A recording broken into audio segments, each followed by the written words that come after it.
everybody. Thank you for being here. Thank you for spending your afternoon with us.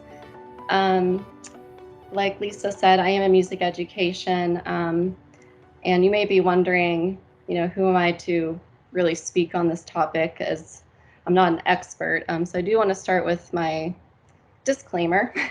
I am not a therapist. I'm not a psychiatrist. But obviously, from what Lisa shared, losing my sister kind of took me on this 3-year journey of exploring resources. The foundational information I'll be providing you today comes from the Mayo Clinic. Other sources that I'm going to share have come from the mental health professionals I've worked with at UK. And I did want to state here that if you haven't checked it out yet, UK Human Resources website is wonderful, and you do get 5 free therapy sessions a year, which was where I started my journey. So just know that that resource is available to you. So 3 years ago, I lost my sister, and I've always been a high anxiety person. I'm experiencing it right now. But I had never felt depression before, and that was an experience for me. And as I began therapy sessions, I also was diagnosed with OCD, which I suspected it, but it was kind of nice to actually have the official diagnosis to help understand what I was feeling. And so over the past 3 years, I've been attending therapy and exploring different tools. And then when the pandemic hit, I was like, wow, I'm strangely doing pretty well. I think over the past 3 years, I had been implementing coping strategies and using resources that have really helped me, and they continue to help me now. So I'm really hoping that things I share with you today can be helpful for you. I did want to share my positionality. Positionality are the various identities a person has that combined together can affect the way that you view the world and also colors your experiences. The parts of my identity that I share with you today are important because they tie into triggers for OCD, depression, anxiety, grief, and they also are tied to internal factors for it. So I just wanted to touch upon some of these. I hope that as I share my positionality, you can perhaps think of your own and maybe think about your own identities that may color how you've been living through the pandemic and maybe other traumatic experiences that may have caused grief or anxiety or depression for yourself. First, I am a first-generation American. My parents immigrated here in 1980. And so I grew up with a very, very small, close-knit family. So losing my sister was actually the first death I experienced. And it hit me really hard.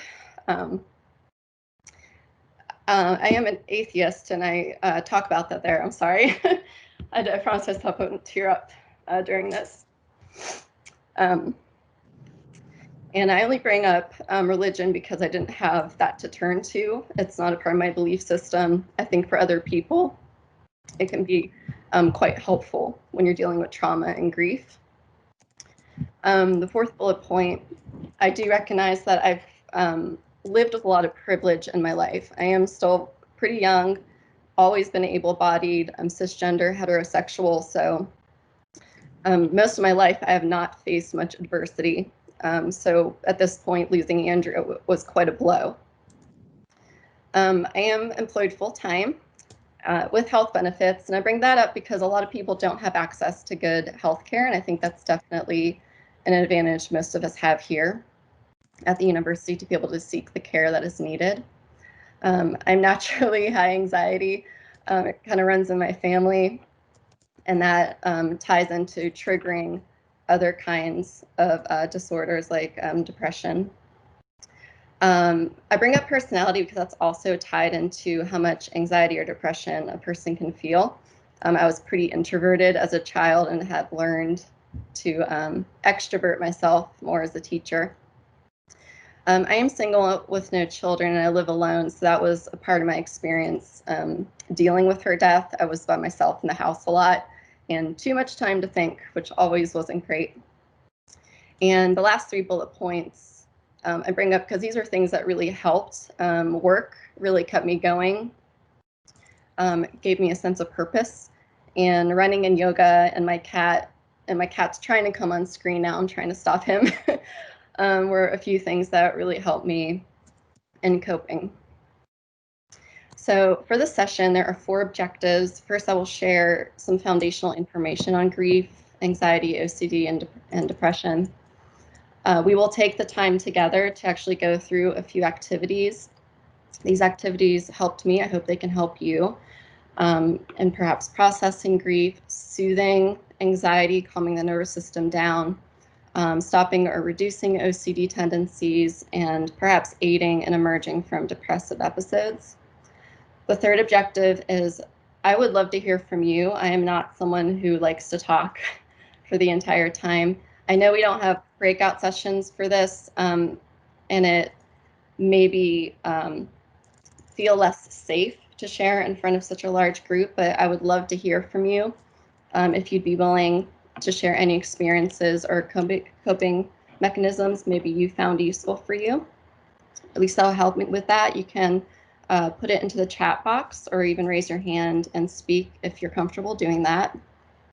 And then last, I've set aside time for you to pull out your calendar or your planner and actually think, what is one step I can take this week that's going to help me with my mental health? Okay, so some foundational information.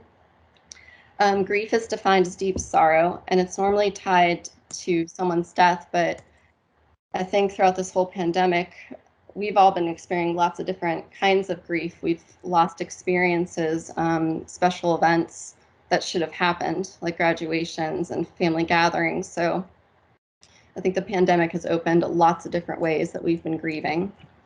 Typically, there are 5 stages of grief: denial, anger, bargaining, depression, acceptance. It's important to know that these don't have to occur in any order. You don't have to go through all of them. If there's one thing I learned, everyone's grief journey is quite personal and it's deeply tied to your positionality. This past year, I started reading this book, The Body Keeps the Score, and also learned that grief can be tied to traumatic experiences, and these can have physical and lasting effects on the body. It's a fascinating book. I highly recommend it. Okay, depression is defined as a mood disorder. So it causes a persistent feeling of sadness that it's going to interfere with your daily functioning. So a little bit of sadness usually happens with everyone, but it's the fact that it's interfering with work or relationships that you might need to see if you are actually can be diagnosed with that. If you look through the list of symptoms, there are many of them. Generally, it has to do with the loss of interest, feeling tired all the time, unable to make decisions. It's this kind of slowed thinking. It's almost like you're walking through a fog or moving through jello in a way. Sleep disturbances. But there's also kind of energetic symptoms of it. You can have angry outbursts or irritability. Sometimes you're going to feel it tied to anxiety and this feeling of agitation or restlessness. And you may actually have physical problems as a result of having depression. There are internal and external causes. So internally, people are just biologically different. Research has shown that people with depression appear to have actual physical changes in their brain. They're still looking into the significance of these changes, but eventually they're hoping to pinpoint causes of what caused the changes in the brain. Brain chemistry. So recent research has been done on the effect of neurotransmitters and how they're interacting with neurocircuits that are involved with mood stability. So they're looking into how brain chemistry is tied into depression.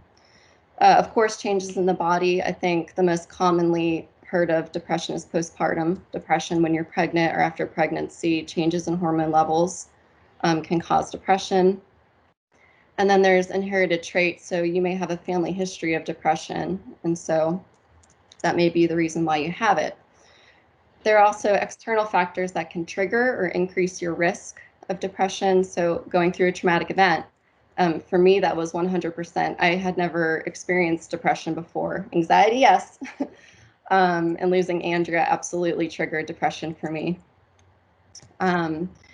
Other things that relatives may have, such as bipolar disorder, alcoholism, or suicide, a history of suicide, may increase your risk of getting depression. If you're in an unsupportive situation, so earlier when I brought up my positionality, having never really faced adversity before, there's probably a reason why I hadn't experienced depression up until this point. For other people, you may have lived in much more stressful situations. And the Mayo Clinic mentioned, for example, being a member of the LGBTQ plus community, having adversity in that way or being unsupported may trigger depression. If you personally have a history of other mental health disorders, abuse alcohol or drugs, if you already have a serious or chronic illness, and certain medications may trigger depression. Anxiety, hello, old friend. You can actually get diagnosed with a generalized anxiety disorder. So it's this persistent, excessive worrying about a number of different things. A certain level of anxiety is normal. It can be healthy, but it's that excessiveness is when you're kind of crossing the line into maybe having an anxiety disorder. So like the first bullet point says, you're worrying out of proportion. So I often talk to my friends and family about like catastrophizing things. Sometimes when I'm worrying about things, I just think like the worst case scenario is going to happen. You might have been doing the same thing over the past 9 months. If I don't answer this email now, something terrible is going to happen. And then it's like, no, if you just wait a day, everything's going to be fine. The world's not going to end. Kind of talk yourself out of that. Overthinking plans, overthinking solutions, seeing things as threatening even when they're not, difficulty handling uncertainty. All of us have been dealing with that. It's been 9 months of uncertainty, so I'm sure everyone's anxiety levels have increased. Being indecisive, you're afraid of doing or saying the wrong thing. You can't let things go. You keep thinking about this one thing that you said or something that a student said, and you can't seem to stop your brain from going. You can't relax, you feel restless, you feel keyed up.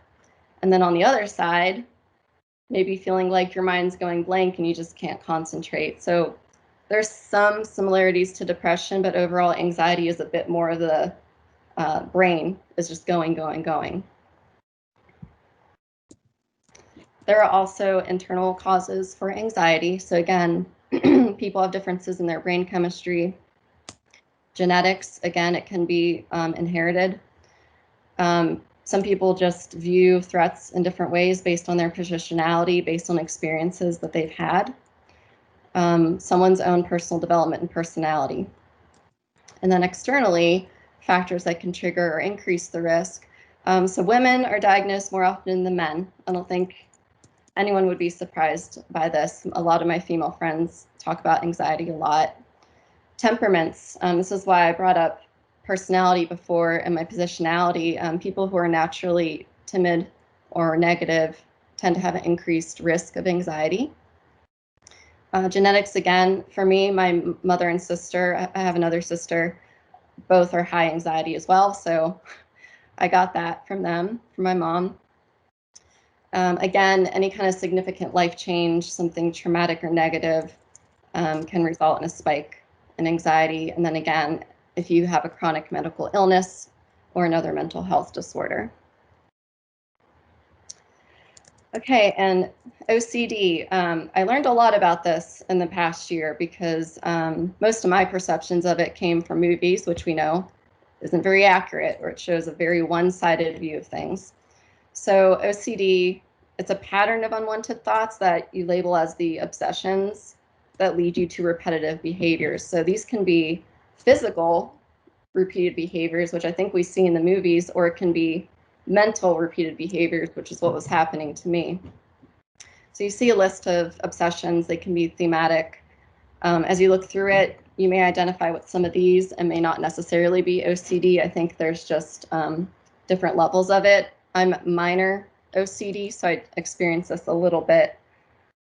I think the classic ones we see are like that fear of dirt, where you're washing your hands a lot or needing things orderly, but it's also, having difficulty dealing with uncertainty, or having these terrible flashes of like horrible things that might go wrong. And then, unwanted thoughts that you're never going to act on it, but your brain is running these scenarios in your head.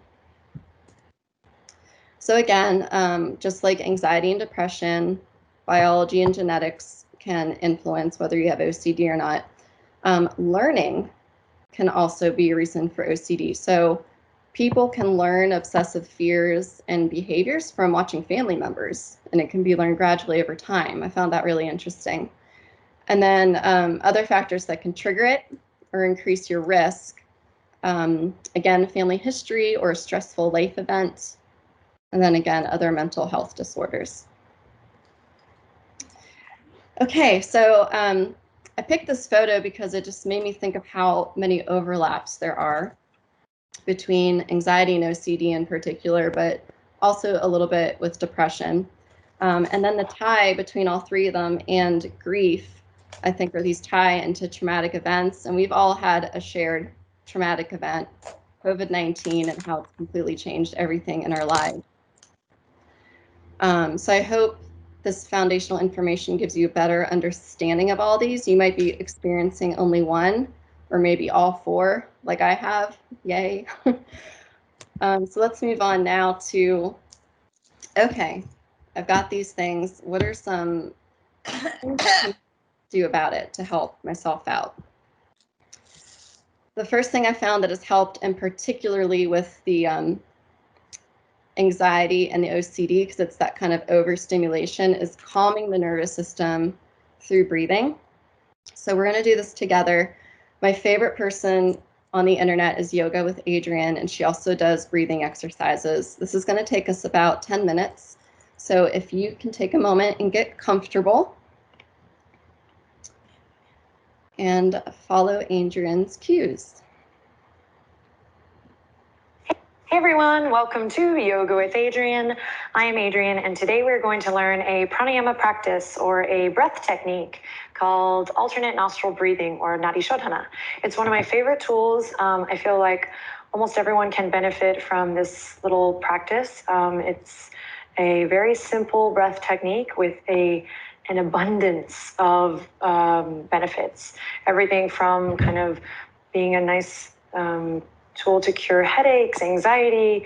It's a great connector of the brain and body, and something to kind of balance out the nadis or the energy channels in the body. So hop on the mat or find a comfortable seat and we'll learn it together. Nadi Shodhana.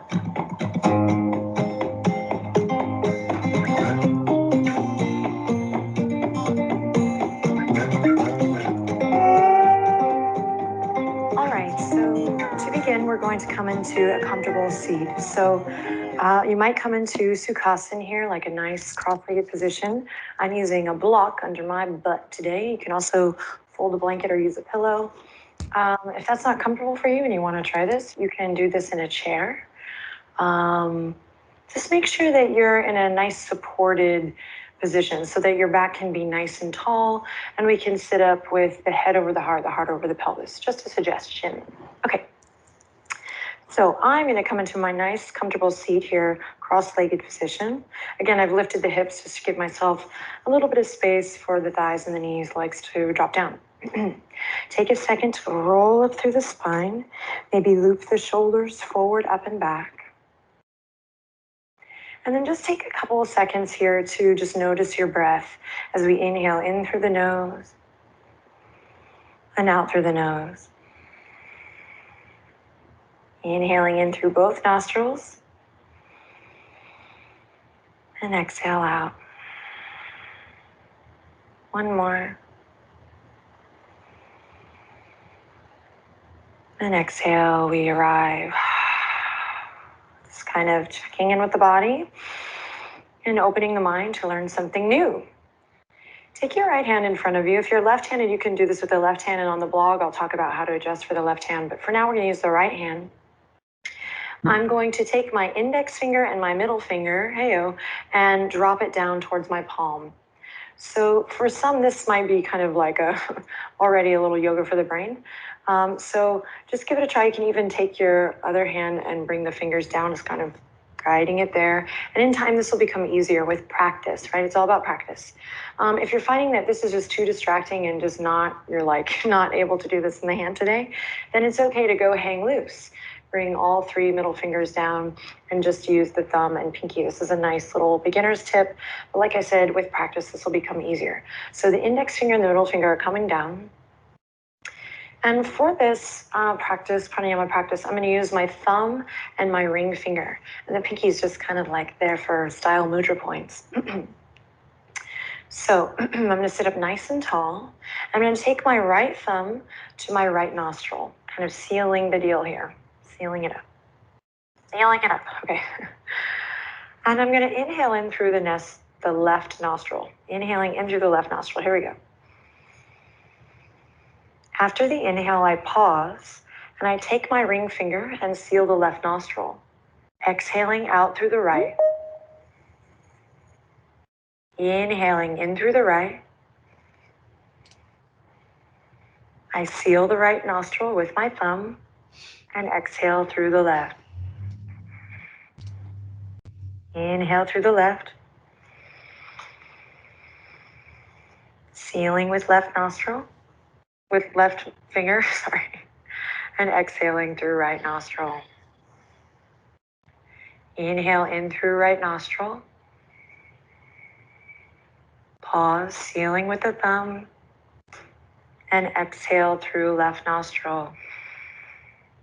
So, just in case you're like, what? Here's a little tip. Each time I inhale in, I seal. Then I exhale out. Inhale in. And seal. So just kind of a beginner's tip is each time you inhale, that's when you're sealing and alternating to the next nostril. So each time I inhale in, I seal and alternate. So we're going to give it a little bit of practice time together, and then you can just try this on your own. At first, again, this might feel a little like more like yoga for the brain, even though it is yoga for the brain, or certainly replenishing and good for the mind and the brain. But don't get frustrated and quit. Stick with it, and soon your brain and body will work together. Okay, so here we go. We take a nice deep breath in through both nostrils and a nice exhale out. We find our mudra here. Relax your jaw. You can close your eyes. And we seal the right nostril with the right. Nice, long, smooth, deep breath as I inhale in through the left nostril. I just inhaled in, so I'm going to seal with the left ring finger. Seal the left nostril with the ring finger. And exhale out through the right nostril. Let me get this clear for you. Here we go. Inhale in through the right nostril. And seal and alternate. Exhale through the left nostril. Inhale in through the left nostril. Seal and alternate. Exhale through right nostril. Inhale in. Seal and alternate. Exhale out. Inhale in.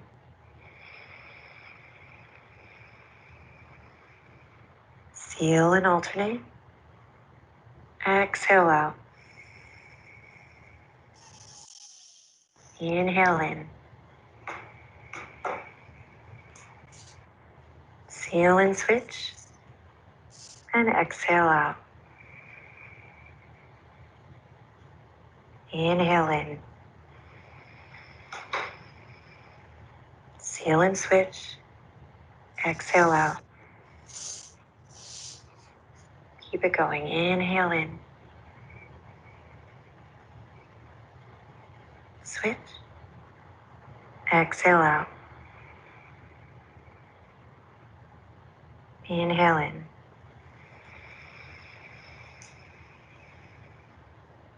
Switch.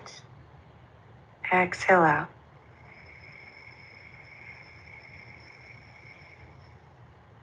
Inhale.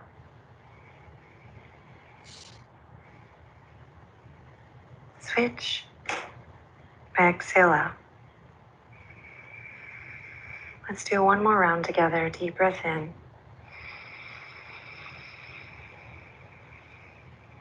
Seal and switch. Exhale out.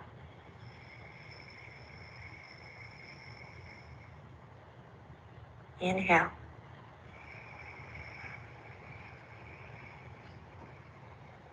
Switch. Exhale out.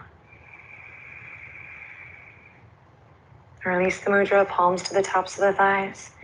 We take a deep breath in through both nostrils. And we exhale, release. Take a second here to just notice how you feel. Eyes closed, skin of the face nice and soft. Thank you for doing that with me. You might have walked away and gotten a drink of water. That's okay. I'd love to just hear real quickly if anyone wants to drop in the chat. How do you feel right now? I actually did this earlier today because I was worried about the presentation, and it really helped me. I felt a lot calmer after. I'm just curious how others are feeling.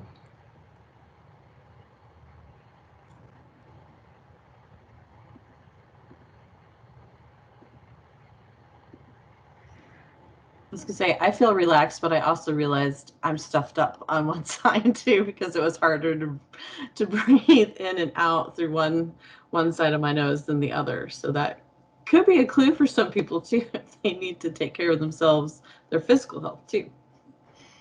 Yeah, and I actually noticed while rewatching the video, the first time I did it, I was kind of like closing my nostril like this, and it was like not feeling that great. I'm like, oh, she's like just like covering the opening a little bit, and that makes it less gross in your nose.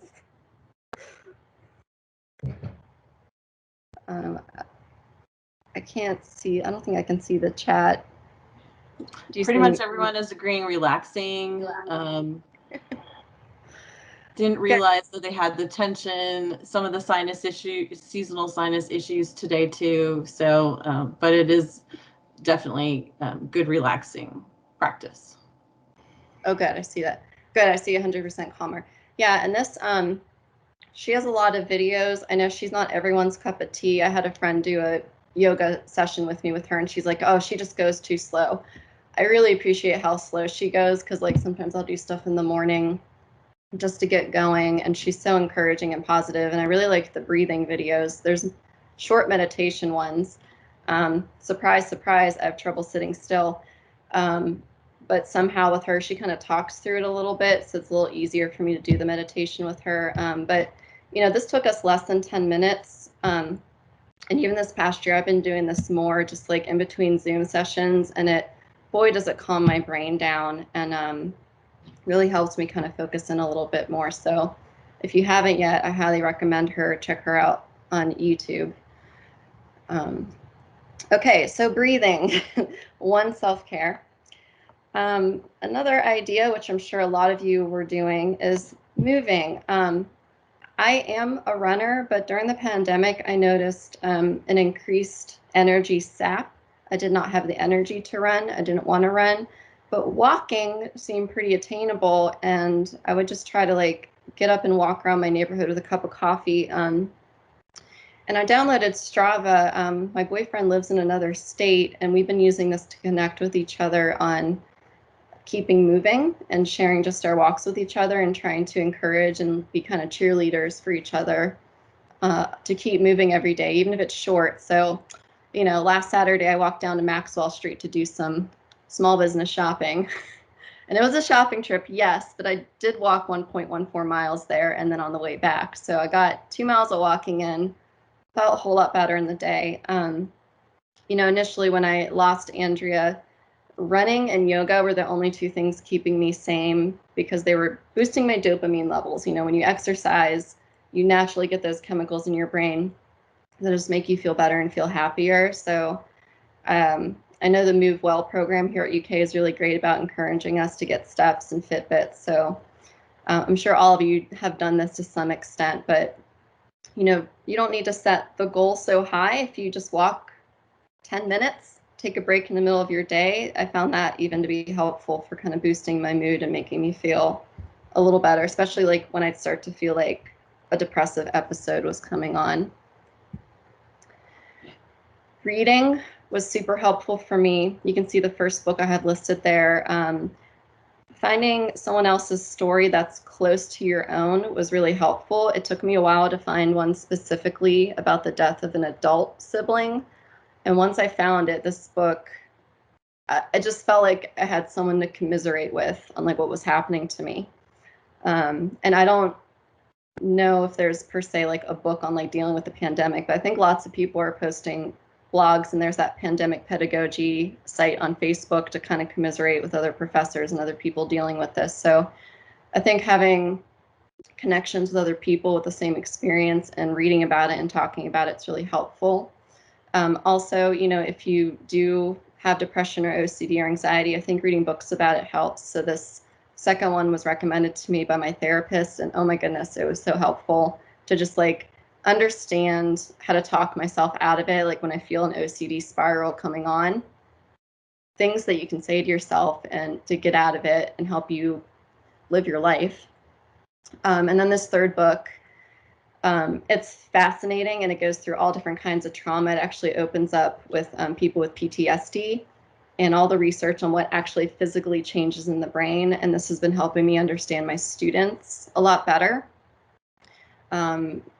And my colleagues. I mean, everyone's carrying some kind of trauma with them, and especially conversations now with all the racial disturbances and things like that. Like we know institutional racism is causing this trauma that's passed down from generation to generation. And this book was very interesting, and just reading all the science behind it, behind the fact that the trauma is physically held in the body through generations. Creating. So clearly I'm a musical person, and actually found one way I was coping with grief was creating in different mediums. I painted for the first time. So this is a picture I painted of my favorite sister, my favorite picture of me and Andrea. Did it in one sitting, and it was so cathartic. And through the whole pandemic, I actually just found myself buying a few more canvases from Michael's, and not even really painting anything in mind, just putting color down on the canvas was really soothing. It got me away from the screen. It kind of reminds me of like that painting with a twist when you used to be able to go down and drink wine and paint something. So I'm kind of doing that at home now because pandemic, we can't go anywhere. So maybe that could be useful for you. I thought today we could play around with a music website. If most of you don't do much with music, maybe this could be a cathartic thing to do. So Lisa, I don't know if we could share the link in the chat with everyone. We're going to take about 3 or 4 minutes. I'm going to let you on your own pick what you want to play with, but I'll show you what a couple of these look like. This Kandinsky one's pretty cool. You can paint a picture and it'll make it musical for you. The painter Kandinsky, that's what he was known for. His works were inspired by music. So let's say I'm going to put a big heart here and maybe just a little swirly. And you can hear what it sounds like.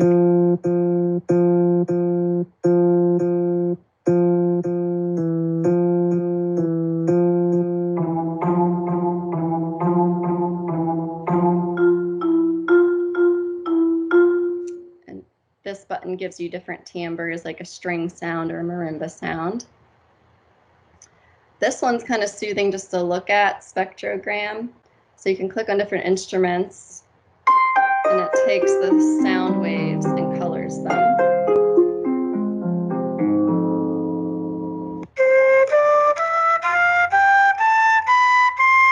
So if you want to look at that. And oscillators is kind of like sticking rhythms together and making music out of it.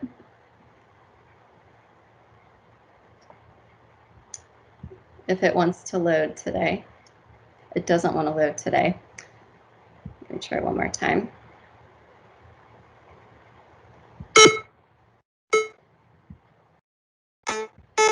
Oh, that's not what I thought it was. Never mind.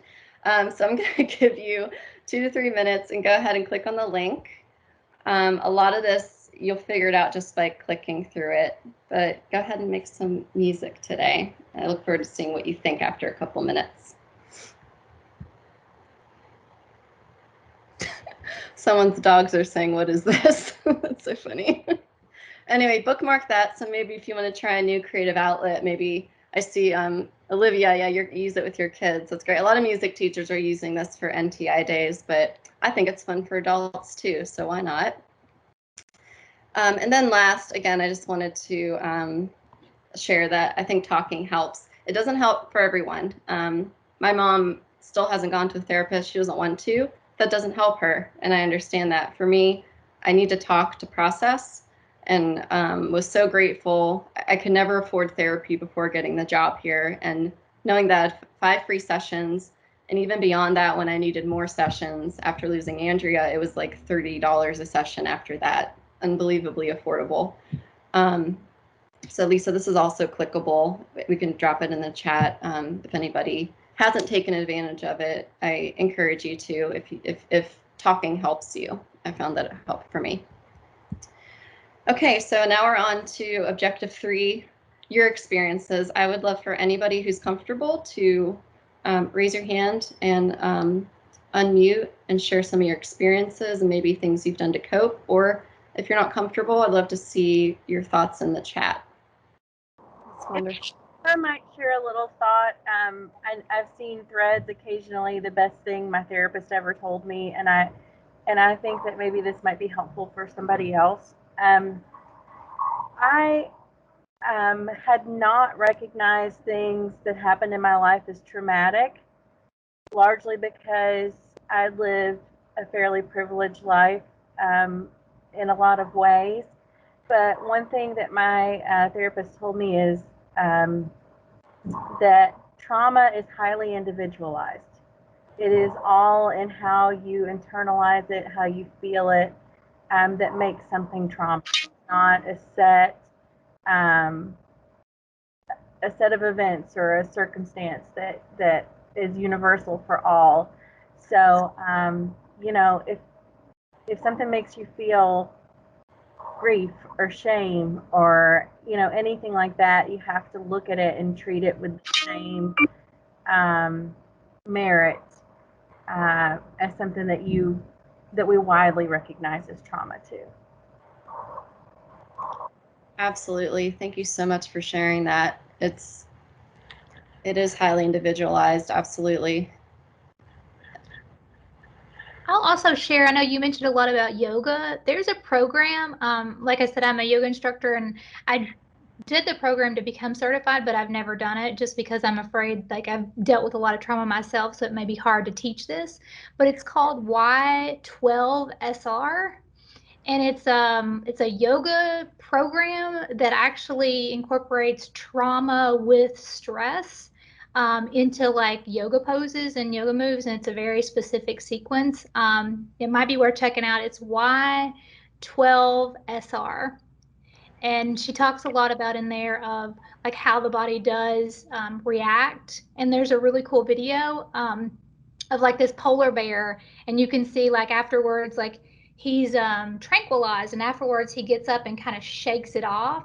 And it talks about like how animals are really good about that after any type of trauma. Even if you watch your dog or your cat, they do it after any type of reaction, fear, excitedness, like they just shake off. And how humans, we don't do that. So we have to find what is that for us. And yoga is a really good scenario for that. Thank you, Becky. That's so interesting. Is it like Y, like the letter Y? Yep. Well, it's Y and then 1, 2, and then SR. Yeah. Thank you, everyone. So I think we only have a few more minutes. If there's any further questions, I'm going to continue looking through the chat here. Or, you know, you can feel free to skedaddle and get a drink of water. And but thank you so much for being here today and listening. And I hope it helps. And thank you for all your recommendations too.